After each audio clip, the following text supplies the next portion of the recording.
नमस्कार दोस्तों, मैं किस्सा बाज वाला लेकर आया हूँ कन्हैयालाल माणिकलाल मुंशी जी द्वारा रचित बहुप्रसिद्ध पुस्तक पांच पांडव कृष्णावतार खंड 3 से। यह पुस्तक द्रौपदी स्वयंवर से लेकर हस्तिनापुर और श्री कृष्ण के सफल योगदानों के अलावा कहीं दूर तक फैला हुआ है। इस पुस्तक में हम कई कहानियों का गुच्छा लेकर आए हैं। दोस्तों, अगर यह कहानी आपको पसंद आए तो इसे लाइक, सब्सक्राइब और शेयर जरूर करें। तो आइए बिना देर किए शुरू करते हैं हम आज की कहानी। कहानी का शीर्षक है कांपिल्य। अपने दल के साथ कृष्ण ने फिर नदी मार्ग से अपनी यात्रा आरंभ की। एक चक्र तीर्थ में, जहां से कांपिल एक पड़ाव की दूरी पर रह गया था। कांपिल के युवराज धृष्टद्युम्न तथा प्रधानामात्य उद्बोधन ने उनका स्वागत किया। कृष्ण के मित्र श्वेत केतु भी, जो उनके आगमन की सूचना देने के लिए पहले ही कांपिल्य पहुंच गए थे, उनका स्वागत करने के लिए उपस्थित थे। अतिथियों और आतिथेयों ने सुसज्जित नौकाओं के द्वारा कांपिल्य के लिए प्रस्थान किया। मार्ग में कहीं के हुए नदी तट पर बसी समृद्ध बस्तियों में रुकते थे, जहां के निवासी नगाड़े और मुरली बजाकर तथा अत्यधिक आतिथ्य के द्वारा अतिथियों का हार्दिक स्वागत करते थे। यात्रा की अवधि में यह देखकर कृष्ण बड़े प्रसन्न हुए कि धृष्टद्युम्न एक संस्कारशील युवा राजकुमार हैं, जिसमें आत्मसम्मान और आत्मसंयम का भाव है। उससे तथा अन्य लोगों से उन्होंने यह भी जाना कि राजा द्रुपद ने न्यायपरायण तथा उदार शासन में कांपिल के लोग कितने सुखी और संपन्न हैं। मार्ग में उन्हें कई ऋषियों के आश्रम भी मिले, जहां उन्होंने ऋषियों से आशीर्वाद प्राप्त किए। कांपिल एक विशाल और समृद्ध नगर था। जब ये लोग वहां पहुंचे तो कृष्ण का स्वागत करने के लिए राजा द्रुपद अपने सभासदों और नागरिकों के समूह के साथ बाहर निकले। वे लंबे, दुबले, पतले और चौड़ी हड्डियों वाले थे। उनके व्यवहार में कठोरता थी, जो प्रायः एक दोष के समान प्रतीत होती थी, किंतु इस अवसर पर अपनी गंभीरता उन्होंने आंशिक रूप से दूर कर दी थी, जिससे कि अपने उस अतिथि का वे उत्साहपूर्वक स्वागत कर सकें, जिसके आगमन की प्रतीक्षा बहुत समय से कर रहे थे। कृष्ण यह अनुभव किए बिना न रह सके कि राजा की उपस्थिति में सब लोगों में भय मिश्रित सम्मान का भाव भराया है। वासुदेव, यहाँ आपका स्वागत करके पंचाल अपने को भाग्यशाली मानता है, द्रुपद ने गूंजती आवाज में कहा। सौभाग्य तो मेरा है जो आपके दर्शनों का लाभ मिला, कृष्ण ने कहा। और इससे पहले कि वे राजा का चरण स्पर्श करें, राजा ने कृष्ण को गले से लगा लिया। राजा द्रुपद ने कृष्ण को अपने साथ उसी हाथी पर बैठने के लिए आमंत्रित किया, जो अत्यंत कलात्मक रूप से चित्रित था और झूल से सजाया गया था। धृष्टद्युम्न और उसका भाई सत्यजित भी इन्हीं लोगों के साथ बैठे। राज सभासद और अन्य अतिथियों रथों पर बैठकर हाथी के पीछे पीछे चले। नगाड़ों तथा मुरली की हर्षप्रद स्वागत ध्वनि के बीच नगर के मुख्य मार्ग से होता हुआ यह जुलूस राजमहल जा पहुंचा। कृष्ण ने देखा कि राजा मितभाषी हैं, लेकिन वे जो कुछ बोलते हैं उसमें उनके हृदय की ऊष्मा होती है।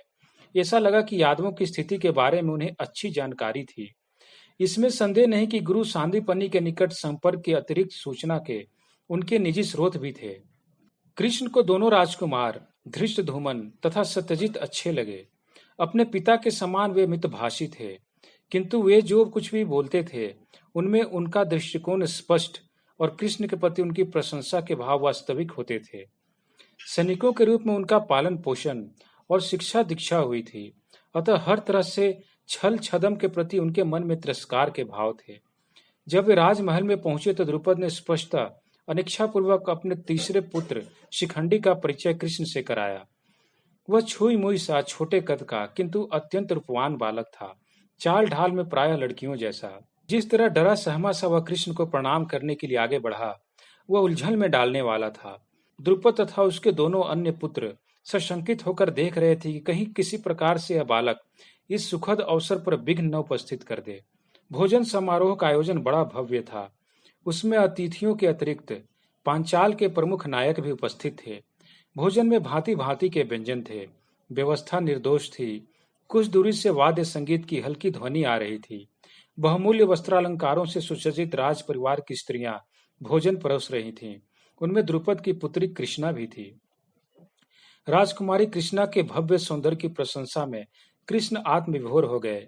राजकुमारी गौरव वर्ण, लंबी और आकर्षक थी। उसकी चाल में आत्मविश्वास पूर्ण गरिमा थी। उसके चेहरे पर कुलीन कन्या की जन्मजात शालीनता थी। यद्यपि उसका प्रत्येक पदक्षेप और उसकी प्रत्येक भंगिमा से दृढ़ इच्छा शक्ति प्रकट होती थी। विविध स्वादिष्ट व्यंजनों के होते हुए भी राजा और राजकुमारों ने संयम से काम लिया। अन्य सब लोगों ने मदपान किया, किंतु उन लोगों ने नहीं। श्वेतकेतु ने कृष्ण के कान में कहा, राजा और राजकुमारों ने तब तक मदपान न करने का व्रत लिया है जब तक उनकी प्रतिज्ञा पूरी नहीं हो जाती। कृष्ण ने द्रुपद, उनकी संस्कारशील प्रजा, उनके सुशासित राज्य, उनके दो न्यायपरायण पुत्रों तथा तीसरे भयभीत से दिखने वाले पुत्र और उनकी अद्भुत कन्या के बारे में सोचते हुए वह रात बिताई। अगले दिन प्रातःकालीन भोजन के बाद राजा ने कृष्ण को राजमहल के पीछे वाले आम्र कुंज में बुला भेजा। अब वे अकेले थे। द्रुपद ने क्षण भर के लिए भौहें सिकोड़ी और कृष्ण पर दृष्टि जमा दी। फिर उन्होंने अपना श्वेत केश सिर उठाकर एक फीकी मुस्कान के साथ कृष्ण की आंखों में झांका। वासुदेव, मैंने एक बड़ा विचित्र प्रस्ताव करने के लिए आपको यहाँ बुलाया है। राजा ने बिना किसी पूर्व भूमिका के अकस्मात कहा। कृष्ण ने हाथ जोड़कर कहा, राजन, मैं आपके मन की बात जानकर कृतज्ञ होऊंगा। अपने मित भाषण की आवरण को हटाकर मन की सबसे आवश्यक बात कह डालने के लिए राजा के संघर्ष की व्यथा कृष्ण ने समझी, किंतु उन्होंने कठोर आत्मनियंत्रण सीखा था। दृढ़ स्वर में वो बोले, गुरु सांदीपनि ने आपसे इस संबंध में बातें की होंगी। क्या आप कृष्णा को पत्नी के रूप में स्वीकार करेंगे? उन्होंने झटपट इतना कहा, आपसे स्वयं यह प्रस्ताव करने के लिए मुझे लज्जा का अनुभव हो रहा है। इससे गर्वीले और उदार राजा को इस प्रकार की यंत्रणापूर्ण अपमान की स्थिति में देखकर कृष्ण को भी पीड़ा हुई। उन्होंने समझदारी भरी सहानुभूति के साथ राजा की ओर देखा। राजन, आपकी भावनाएं मैं समझता हूँ। आपका संदेश गुरु सांदीपनि के द्वारा पहले ही मुझे मिल चुका है। कृष्ण चुप हो गए, क्योंकि द्रुपद के मुख पर उन्हें निराशा की छाप दिख पड़ी। क्या आपको यह प्रस्ताव स्वीकार नहीं है? राजा ने दो टूक उत्तर मांगा। अत्यंत उदारता पूर्वक जो प्रस्ताव किया गया है, मैं उसे अस्वीकार नहीं करता। अपनी मोहक मुस्कान के साथ कृष्ण ने कहा, राजन, यदि इस संबंध में मैं स्पष्टता बरतूं तो आप क्षमा करेंगे। मैं अपने को इसके योग्य नहीं समझता और इसी स्थिति में पड़ना मैं पसंद नहीं करता कि आप जैसे उदार नरेश की अपेक्षाएं पूरी न कर सकूं। क्या आप द्रोण से डरते हैं? राजा ने भौहें सिकोड़ते हुए पूछा। नहीं राजन, किंतु मैं कुरुओं और पांचालों के भी दूत का कारण नहीं बनना चाहता। कृष्ण ने स्पष्टता से उत्तर दिया। क्यों? राजा ने दबी हुई अधीरता के साथ प्रश्न किया। धर्म का अभ्युदय तभी हो सकता है जब कुरु और पांचाल मिलकर उसकी रक्षा करें। यदि वे पारस्परिक युद्ध में संलग्न हो जाएंगे तो हमारा क्या होगा? कृष्ण ने पूछा। द्रुपद ने कटुतापूर्वक कहा, किंतु बिना छेड़े जब द्रोण और उनके शिष्यों ने मुझ पर आक्रमण किया, मुझे बंदी बनाया गया, मेरी भूमि हड़प ली और मेरी प्रजा को वहां से खदेड़ दिया, तब तो किसी को इन बातों का ध्यान नहीं आया। वह अनुचित था। राजा के हृदय में जो कटुता थी, उस पर विजय पाने के लिए कृष्ण ने अभिप्राय पूर्वक कहा, यदि द्रोणाचार्य के साथ कोई व्यक्तिगत अन्याय हुआ था तो वह उन्हें क्षमा कर देना चाहिए था। संभवतः शस्त्र विद्या की शिक्षा प्राप्त करने के कारण वे भूल गए थे कि क्रोध को जीतना ब्राह्मण का प्रथम कर्तव्य है। और राजन, मुझे विश्वास है कि गुरु की आज्ञा न होती तो अर्जुन ने आपके साथ जैसा व्यवहार किया वे ऐसा न करते। द्रुपद कुछ देर तक स्थिर दृष्टि से भूमि की ओर देखते रहे। अनंतर उन्होंने एक बार फिर अपनी भौहें सिकोड़ी और दृढ़ स्वर में कहा, जब तक हस्तिनापुर में द्रोण और उनके शिष्यों का शासन है, कुरुओं और पांचालों के बीच कभी शांति नहीं हो सकती। अनंतर कृष्ण की ओर मुड़कर उन्होंने रुखाई से कहा, यदि आप प्रस्ताव स्वीकार न करेंगे तो मुझे कहीं और संधि करनी पड़ेगी। राजन, आपका प्रस्ताव बड़ा उदार है। उदार से भी अधिक वह आपकी दानशीलता है, किंतु यादवों से संधि करने से आपको क्या लाभ होगा? यदि आप हमें फिर से मथुरा में बसाने की सहायता देंगे तो आपके किसी काम आने के बदले हम आपको जरासंध का को भाजन बनाने के निमित्त होंगे। कृष्ण ने सारी परिस्थिति समझाते हुए मुस्कुराकर कहा। द्रुपद ने हठ पूर्वक सिर हिलाया। हम पर्याप्त शक्तिशाली हैं। यदि जरासंध ने पांचाल पर आक्रमण किया तो द्रोण चाहे जो भी कहें, हम अपने ही हित का ध्यान रखकर भीष्म हमारी सहायता के लिए आ सकते हैं। किंतु मैं उनकी सहायता नहीं चाहता। मैं इसकी चिंता नहीं करता। यदि आप मेरी सहायता करें तो मैं उन दोनों को चुनौती दे सकता हूँ। क्या यह अधिक अच्छा न होगा कि जरासंध से निरपेक्ष रहकर हम भीष्म पितामह से समझौता कर लें? कृष्ण ने पूछा। ऐसा सोचकर आप भूल करते हैं वासुदेव। आप नहीं जानते कि हस्तिनापुर में द्रोण कितने शक्तिशाली हैं। वे मेरे साथ कोई समझौता नहीं करेंगे, न मैं ही उनके साथ करूंगा। द्रुपद ने कहा। ओह, यदि आज पांडव जीवित होते। कृष्ण ने लंबी सांस ली। उससे कोई अंतर न होता। पांडव कभी मेरे प्रति मैत्री भाव न रखते। वे द्रोण के अत्यंत अनुगत थे, और यदि मेरे प्रति मित्र भाव रखने की ओर उनका झुकाव होता भी तो द्रोण दुर्योधन के द्वारा उन्हें समाप्त करा देते। कहते हुए द्रुपद ने आगे कहा, मैंने सुना है कि भीष्म ने उन्हें निर्वासित कर दिया। नहीं, उन्हें मृत्यु का ग्रास बनने को भेज दिया, क्योंकि द्रोण की सहायता से दुर्योधन अदम्य हो गया था। कृष्ण ने देखा कि अपनी कटुता के बावजूद राजा कितने चतुर हैं। उनकी बात ठीक थी। यदि द्रोण ने पूरी तरह पांडवों का साथ दिया होता तो वे कभी निर्वासित नहीं होते। अश्वत्थामा दुर्योधन का मित्र है। द्रोण अपने पुत्र पर जोर डालकर दुर्योधन के समर्थन से विरक्त हो सकते थे। वे पांडवों का पक्ष ले सकते थे, किंतु उन्होंने वैसा नहीं किया। कृष्ण के मन में सारी बात स्पष्ट हो गई। मैं भीष्म पितामह से मिल चुका हूँ, कृष्ण ने उत्तर दिया। कुरुओं के बीच के संघर्ष को टालने के लिए उन्होंने पांडवों को वारणावत भेजना स्वीकार किया था। इसका अभिप्राय यह है कि आप द्रोण को जानते ही नहीं, द्रुपद ने साफ साफ कहा। मैं स्वीकार करता हूं कि यह जटिल परिस्थिति है, द्रुपद की उलझन को समझते हुए कृष्ण ने कहा। राजन, फिर भी मैं अधिक उपयोगी नहीं होऊंगा। मैं सदा गंगा और यमुना के तट पर नहीं रह सकता, यादव द्वारका नहीं छोड़ सकते, और मैं कुरुओं के साथ युद्ध नहीं कर सकता। यदि मैं ऐसा करूं तो वह मेरे धर्म के विरुद्ध होगा। आपका धर्म क्या है? द्रुपद ने रुखाई से पूछा। न्याय निष्ठता, विशेषतः राजाओं के न्याय निष्ठता की प्रतिष्ठा करना, क्योंकि अन्यायी राजा अराजकता का कारण होता है, कृष्ण ने कहा। द्रुपद भड़क उठे। उनका दबा हुआ रोष फूट पड़ा। वासुदेव, मैंने कभी न्याय विरुद्ध कोई काम नहीं किया। मैंने आजीवन धर्म का पालन किया है। मैंने ब्राह्मणों का सम्मान किया है, प्राचीन परंपराओं की रक्षा की है। मैंने अपनी प्रजा के सुख का ध्यान रखा है। मैं सजग रहा हूं कि मेरे राज्य में कोई भूखा न रहे।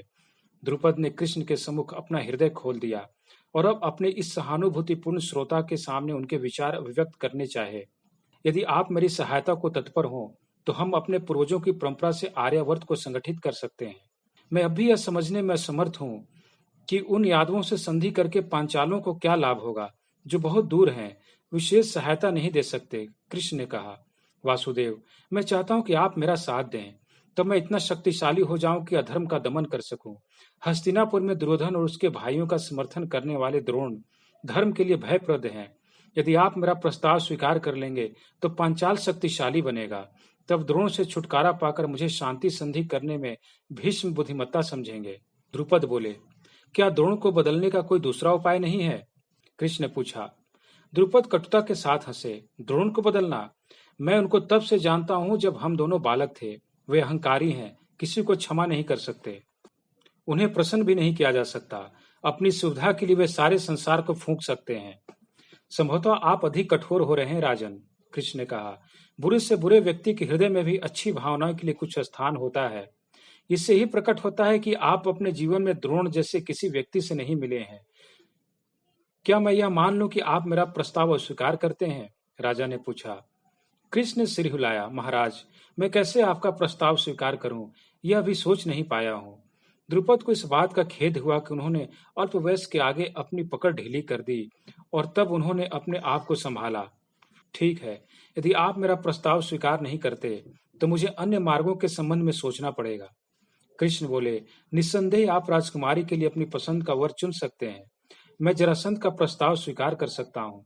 कृष्ण की प्रतिक्रिया पर ध्यान जमाए हुए द्रुपद ने कहा, क्योंकि वे जानते थे कि जरासंध कृष्ण का जन्मजात वैरी है। आश्चर्य से कृष्ण ने कहा, जरासंध का प्रस्ताव? हाँ, अपने पौत्र मेघ संधि से विवाह करने के लिए उन्होंने द्रौपदी की मांग की है। उनकी सहायता से मैं कुरुओं का मान मर्दन कर सकता हूँ। द्रुपद ने कहा, महाराज, क्या आपने यह सोचा है कि जरासंध के साथ संधि करने का क्या अर्थ है? आप जानते हैं कि चेदी के दमघोष और विदर्भ के भीष्म की क्या गति हुई। जरासंध के साथ संधि करने का अर्थ है मृत्यु। वह तो अधर्म का अवतार है, कृष्ण ने कहा। आप क्या समझते हैं कि भीष्म के यमलोक जाने के बाद दुर्योधन कुछ और होगा? बातचीत समाप्त करने की इच्छा प्रकट करते हुए द्रुपद ने कहा, जो भी हो, मैं अपना प्रण पूरा करूंगा। उन्होंने निर्णयात्मक स्वर में बात पूरी की। इस जिज्ञासा के लिए क्षमा करें महाराज कि जरासंध के पौत्र को पति के रूप में प्राप्त करके क्या कृष्णा सुखी होगी? कृष्ण ने पूछा। इसका पता आप स्वयं लगा लें। आप मेरी पुत्री से मिलें, इसमें मुझे कोई आपत्ति नहीं है।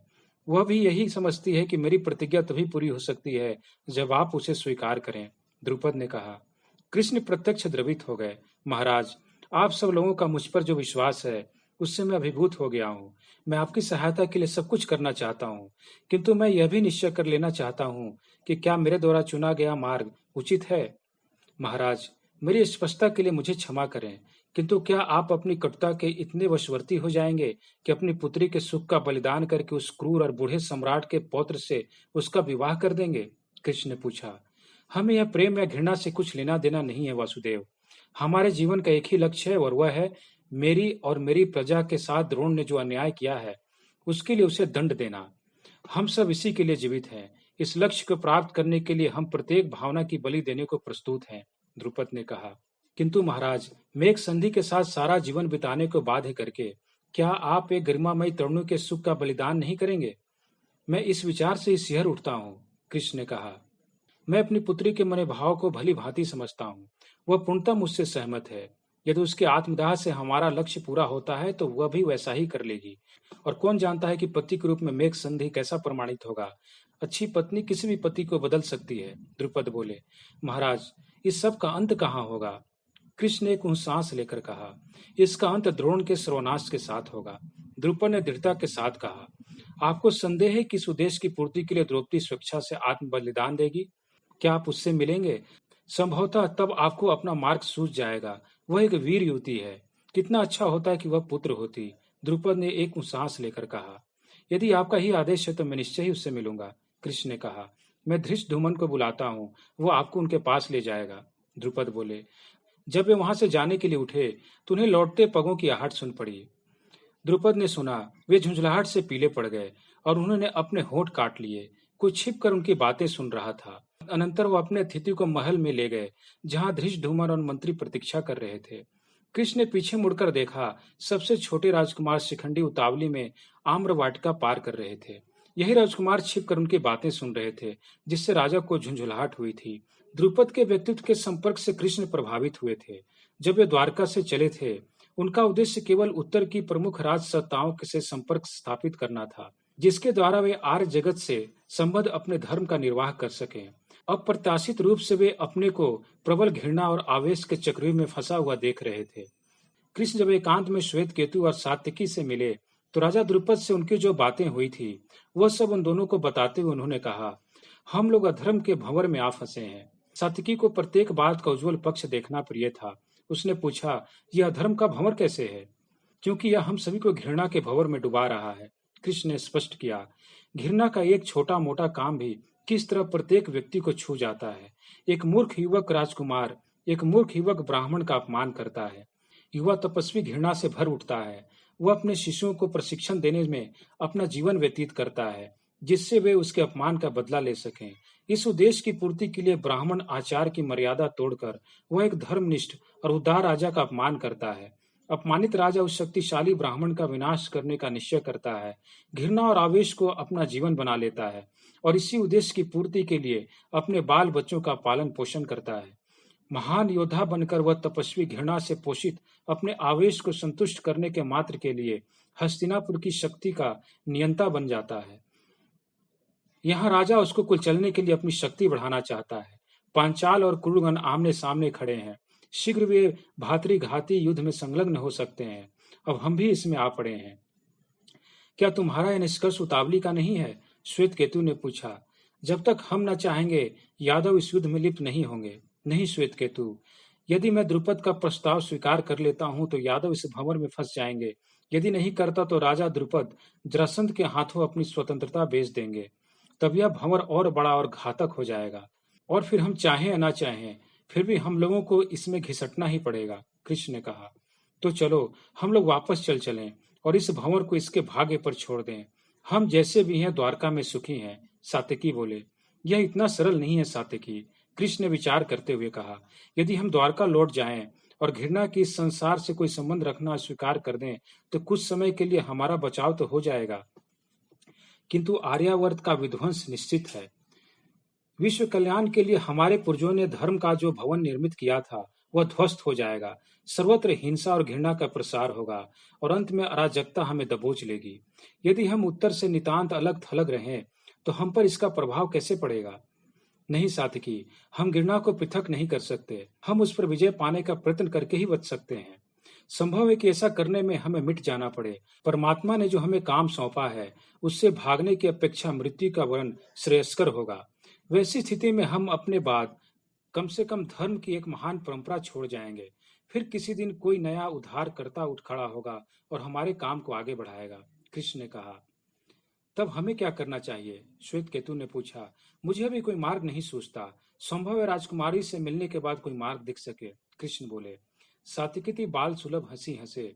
हमें महामुनि के द्वारा मार्ग का संधान नहीं मिला, राजा द्रुपद के द्वारा भी नहीं। अब हम उसे एक सुंदरी युवती के द्वारा पाना चाहते हैं। भगवान, तुम तो जैसे वृंदावन में थे वैसे ही बने रह गए। कृष्ण भी प्रसन्नतापूर्वक हंसकर बोले। सात्विकी, सीखने वाले में गहरी लगन हो तो अति सामान्य शिक्षक से भी प्रकाश मिल जाता है, और प्रायः यह किसी बुद्धिमान व्यक्ति की अपेक्षा एक निर्भीक स्त्री से मिल जाता है। मैं द्रौपदी के पास प्रकाश की खोज में जा रहा हूँ। भगवान, कृपा कर उसे पत्नी के रूप में स्वीकार न करना। उसका जीवन घृणा से भरा हुआ है। सात्विकी ने कहा। सात्विकी, विश्वास न खो। यदि मुझसे मिलने के बाद भी द्रौपदी घृणा से भरी रही तो पराजय मेरी होगी, किंतु मैं उस बात पर विश्वास करना चाहता हूँ जिसे तुम सभी मित्र प्रत्येक व्यक्ति से कहते रहे हो। यद्यपि मैं यह भी जानता हूँ कि वह केवल चाटुकारिता है। ये तो कृष्णस्तो धर्मः। कृष्ण ने कहा। संध्या के समय चिंतातुर धृष्टद्युम्न क्षमा याचना करते हुए आए। उस संध्या को राजा अतिथियों के साथ न रह सकेंगे। सहसा वे अस्वस्थ हो गए हैं। धृष्टद्युम्न ने स्वयं भी अपनी अनुपस्थिति के लिए क्षमा मांगी। उनके सबसे छोटे भाई शिखंडी के ससुर राजा हिरण्यवर्मा के यहाँ से एक विशिष्ट दूत महत्वपूर्ण मंत्रणा लेके आया है। विषय अत्यंत महत्वपूर्ण है। क्या उनकी अनुपस्थिति को भी उदार अतिथि क्षमा कर देंगे? कृष्ण समझ गए कि दूत किसी अशांतिकर कार्य से आया है। उन्होंने स्वयं एक दिन विश्राम करने की याचना की, किंतु वह सोचते रहे कि यह क्या बात हो सकती है। निश्चय ही शिखंडी किसी बड़े रहस्य को छिपाए हुए था, किंतु वह कृष्ण के चिंता करने की बात नहीं थी।